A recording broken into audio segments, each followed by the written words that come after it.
상대방의 하프 스페이스를 잘 이용해라. 상대방을 끌어내라. 유인해라.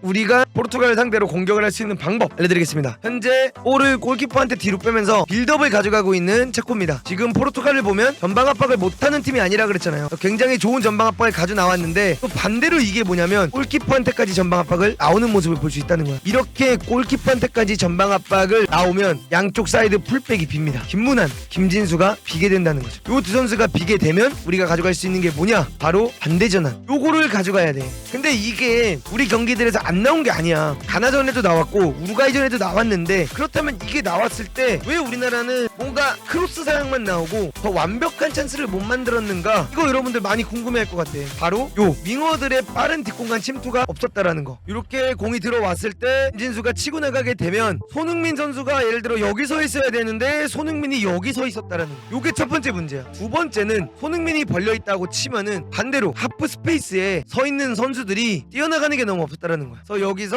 들어갔을 때 보세요. 하프 스페이스에 서 있던 선수가 뒷공간 침투를 가져가죠. 이 결을 살려주다 보니까 조금 더 위험한 위치에서 크로스를 올리는 경우가 나온다는 거야. 우리가 어제 두 번째 골을 넣었던 장면을 집중해서 봐야 되는 게, 손흥민이 치고 들어갈 때 김진수가 언더래핑을 했고 김진수가 크로스를 올린 위치가 요런 데서 김진수가 크로스를 올렸고 그렇게 올라간 걸 조규성이 들어가면서 헤딩을 했는데, 지금 보면 상대를 벗겨내고 나왔기 때문에 공격수가 굉장히 많다라는 것을 느낄 수가 있습니다. 지금도 또다시 스위스가 빌드업을 가져갔는데 이 빌드업 장면이 어떻습니까? 굉장히 상대들이 라인이 높고 우리나라 미드필더들이 하프 스페이스에 굉장히 잘 서 있는 모습을 볼 수가 있습니다. 스위스가 이제 공을 가지고 이렇게 올라오는 상황인데, 요게 이제 가져오는 이점이 뭐냐면 지금 보는 것처럼 풀백이 올라가고 윙어가 공을 받으러 옵니다. 그래서 이 볼이 들어갔을 때 안으로 가져 들어가. 이렇게 안으로 가지고 들어간 다음에 항상 가운데서 스트라이커가 두 명을 묶어놔 주는 거, 요게 일단 굉장히 중요한 포인트 중 하나야. 그리고 손짓으로 뭐해? 나 말고 플레이를 만들자, 이렇게 하는 모습 보여주죠. 그리고 조규성이 버텨준다고 치면은 손흥민이 돌파를 한다든가 김진수가 언더래핑을 가져가 주는 거, 이게 굉장히 중요하다 그랬고, 반대편에 보면 풀백이 혼자 비어있고 오른쪽 윙어가 안으로 들어가 주면서 숫자 싸움을 완전히 이길 수 있는 상황들이 많이 나온다는 거야. 그러니까 이런 것 때문에 우리나라가 하프 스페이스에 선수들이 많이 서 있어야 되는 이유 중 하나가 이겁니다. 어차피 빌드업을 할 때 솔직히 이번 월드컵 두 경기를 봤을 때 김영건이랑 김민재가 뛰고 가운데 큰우영이랑 황인범 정도만 내려와 주면 충분히 우리나라가 빌드업을 가져갈 수 있다는 모습을 보여줬다라는 거죠. 그래서 이렇게 된다고 치면은 뒷공간 뛰는 선수를 보고 킥을 때리는 게 중요하다는 거예요. 조규성한테 끌려 있을 때 손흥민이 뒷공간 띄워주면서 이 킥을 넣는 게 중요하다. 그리고 이 킥을 넣었을 때 이 떨어지는 세컨볼을 빠르게 접근해 가면서 이 세컨볼 싸움만 가져간다면 우리나라가 포르투갈한테 좋은 기회가 나올 거다라는 것을 보여주는 겁니다. 지금도 빌드업을 가져가고 있는 스위스죠. 상대의 라인을 보면은 알겠지만 상대 하프 스페이스에 정말 많은 스위스 선수들이 서 있는 장면들을 볼 수가 있습니다. 그리고 공을 뒤로 뺐어. 그 다음에 자카를 통해서 혹은 큰우영을 통해서 2대1 패스를 주고 받아서 반대편까지 전환이 됐고, 엠볼로죠. 스트라이커가 공을 받으러 나와주고 상대를 끌어낸 다음에 김진수가 침투하는 거지. 그러니까 이런 식으로 상대를 끌어내면서 우리가 침투를 가져가는 게 굉장히 중요하고요. 상대를 끌어낸 다음에 뒷공간에 한 방에 넣어주는 이런 패스들을 우리가 좀 더 많이 만들어내야 되고, 이렇게 됐을 때 손흥민이라든가 혹은 손흥민이 밖에서 잡았으면 김진수가 이선 침투해주면서 이 볼을 넣어서 우리가 아까 말했던 그 하프 스페이스를 잘 사용해야 된다, 이런 걸 볼 수가 있어요. 결국에는 페페가 잘 따라와서 이 공을 따냈지만 어쨌든 간에 충분히 포르투갈의 하프 스페이스를 우리가 잘 사용할 수 있다는 걸 볼 수가 있고, 지금 가운데 보면 이 9번 선수가 이러고 있잖아요.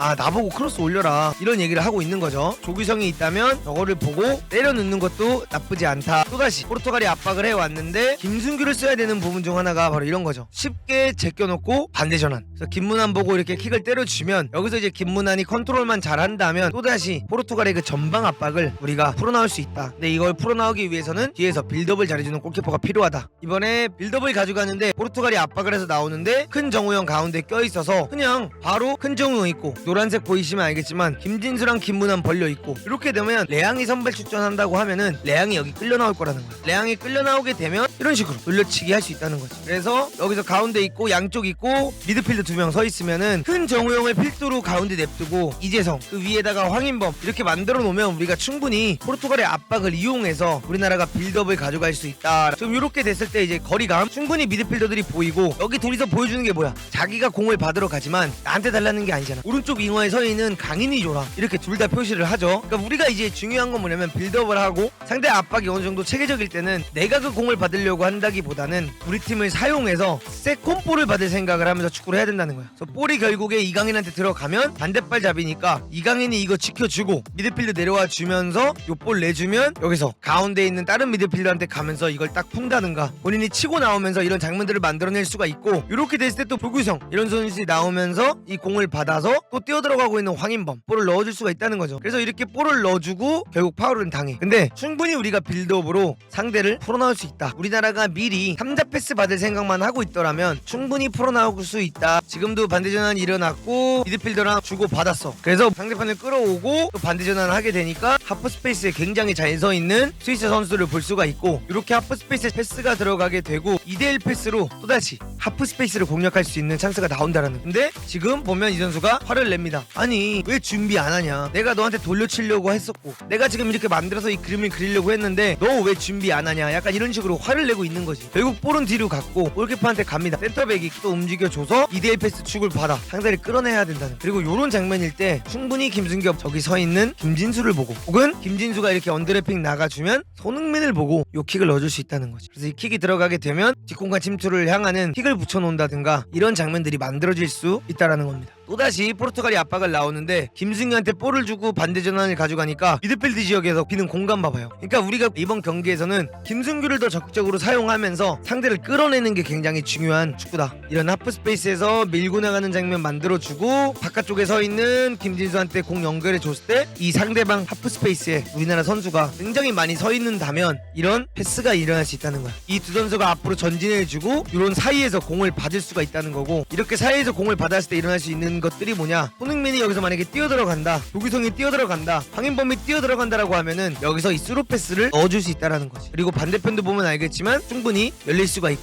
요 가운데 조규성이 있다고 치면은 사이 패스도 충분히 조규성한테 들어갈 수가 있고, 이런 선택만 잘해주면 돼. 근데 이번에도 선택을 잘못해서 결국 페페한테 잘리긴 했어. 근데 위에 있는 숫자를 보라는 거야. 공격 가담을 우리가 이렇게 좀 하프 스페이스에서 화끈하게 해줘야 되는 게 이 경기의 키포인트다. 빌드업을 또다시 가져가고 있는데, 이 빌드업 가져가는 거 보면 알 수 있겠지만 상대방 미드필드진이랑 수비진 사이에 스위스 선수들이 굉장히 많이 서 있어요. 그래서 이 볼이 결국 킥으로 들어갑니다. 컨트롤 잘해서 멘데스 끌어내고 이런 장면. 황인범이나 큰 정우영한테 볼을 주고 손흥민이 침투해주고 김진수가 올라가게 되면 김진수를 보고 킥을 때려넣을 수가 있고, 바로 뛰어들어오는 조규성을 보고 또다시 좋은 크로스로 올릴 수 있다는 거. 이번에도 뒤로 만들고 있는 스위스고요. 반대전은 일어났고 반대발잡이 윙어가 공을 잡았으니까 여기서 이 패스가 이렇게 연결이 됐다 하면 가운데 조규성이 혼자 있으니까 또다시 크로스를 올리면서 이런 빈 공간들을 우리가 이용하면 된다는 거야. 그래서 우리가 빌드업 쪽으로 더 잘 가져가야 된다. 이번 경기의 메인 이슈는 빌드업이야. 후방 빌드업, 상대를 끌어내는 빌드업이 이번 경기에서 굉장히 중요하다는 거. 지금도 큰우 형이 가운데 서 있고 볼 들어가면 김영건이 밀고 나가, 김영건이 밀고 나갔다가 김민재한테 볼 주고,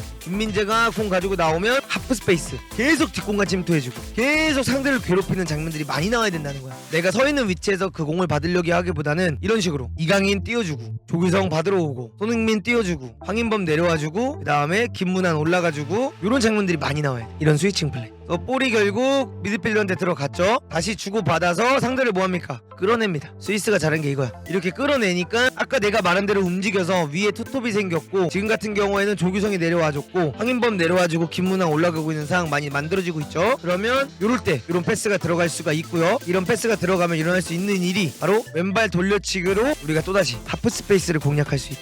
그러면 충분히 우리가 숫자 싸움에서 이길 수가 있다는 거. 요 숫자 싸움을 가지고 하기 위해서 우리가 중요한 거 첫 번째, 하프 스페이스에 많은 인원들이 서 있어야 된다. 두 번째, 후방 빌드업을 더 천천히 가져가면서 상대를 끌어낸 다음에 수적 우위를 가져가야 된다. 이게 중요합니다. 볼이 들어갔는데 본인이 뒤로 나온 다음에 반대 전환 가져갑니다.